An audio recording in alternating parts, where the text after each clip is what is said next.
কোনো দলের নেতারা বলছে যে একটি দলের এজেন্ডা বাস্তবায়ন করেছে এই কমিশন। এটা একেবারেই আমি বলবো যে এটার সাথে বাস্তবতার কোনো সম্পর্ক নেই। কারণ হচ্ছে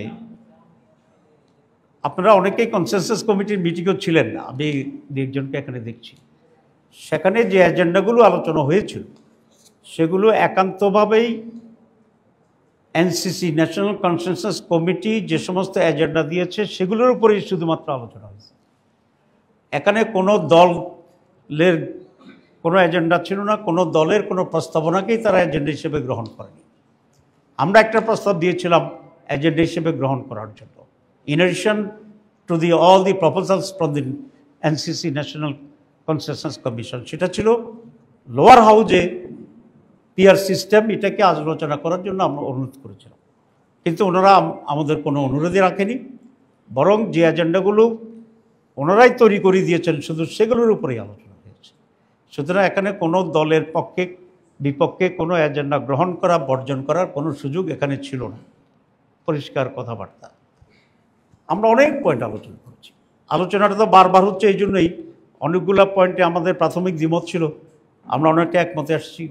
ডাইভার্সিফিকেশন ছিল, আমরা ইউনিফিকেশনের দিকে চেষ্টা করেছি। চিন্তার অনৈক্য ছিল, একসাথে আমরা অফিসিয়ালি আনঅফিসিয়ালি করার চেষ্টা করছি। করে কয়েক মাস পরে কতগুলো পয়েন্টসের উপরে ঐকমত্য কমিশন সেখানে সিদ্ধান্ত দিয়েছে,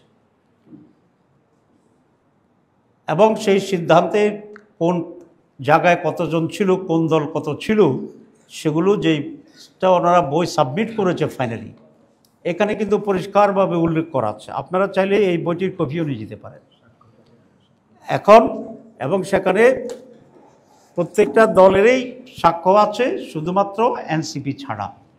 বিএনপি আর আমরা পাশাপাশি বসেই একসাথে সনদকে তুলে ধরেই স্বাক্ষর করেছি। আপনারা এটা পত্রিকা দেখেছেন এবং টিভিতে দেখেছেন। সিদ্ধান্তটা কিভাবে হয়েছে?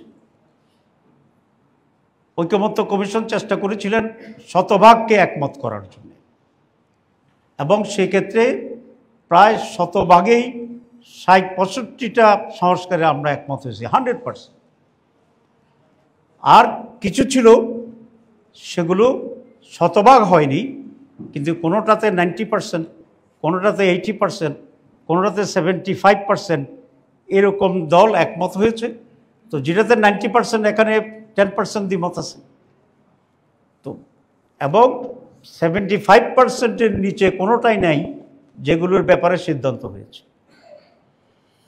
এবং এটাই দুনিয়ার রীতি। যে দলটি এখন বিরোধিতা করছেন তাদের দলের সিদ্ধান্ত নেওয়ার প্রক্রিয়া একই রকম। ওনারা যখন স্ট্যান্ডিং কমিটিতে মিটিং করেন সেখানে মেজরিটির যে রায় সেটাই তো ওনারা সিদ্ধান্ত হিসেবে নেন। 90% লোক যেটা বলে সেটাই তো সিদ্ধান্ত হিসেবে নেন। আর সারা দুনিয়ার সিদ্ধান্ত গ্রহণের তো পদ্ধতি একটাই, যে মেজরিটির যে দিকে যাবে সেটাই সিদ্ধান্ত হবে যদি ঐকমত্য না হয়।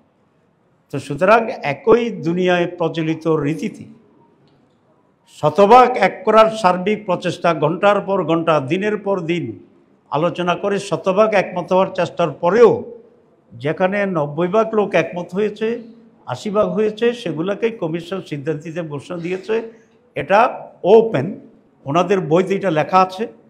আপনারা চাইলে বই ওপেন করে দেখতে পারেন, আমরা কপি দিতে পারি, আপনারা কপি নিতে পারেন, অথবা আমরা কপি করে আপনারা দিতে পারি। সেখানে আপনারা দেখবেন যে কত দল, কোন কোন দল কত পার্সেন্ট একমত, কত পার্সেন্ট দ্বিমত। তো প্রচলিত নিয়মে মোর দেন 3/4 সমর্থনে সিদ্ধান্ত হয়েছে। এই সিদ্ধান্তের ব্যাপারে কোনো কোনো দলের সেখানে নোট অফ ডিসেন্ট তারা দিয়েছে। তো নোট অফ ডিসেন্ট দেওয়ার এখতিয়ার সকলেরই আছে। নোট অফ ডিসেন্ট মানে কি?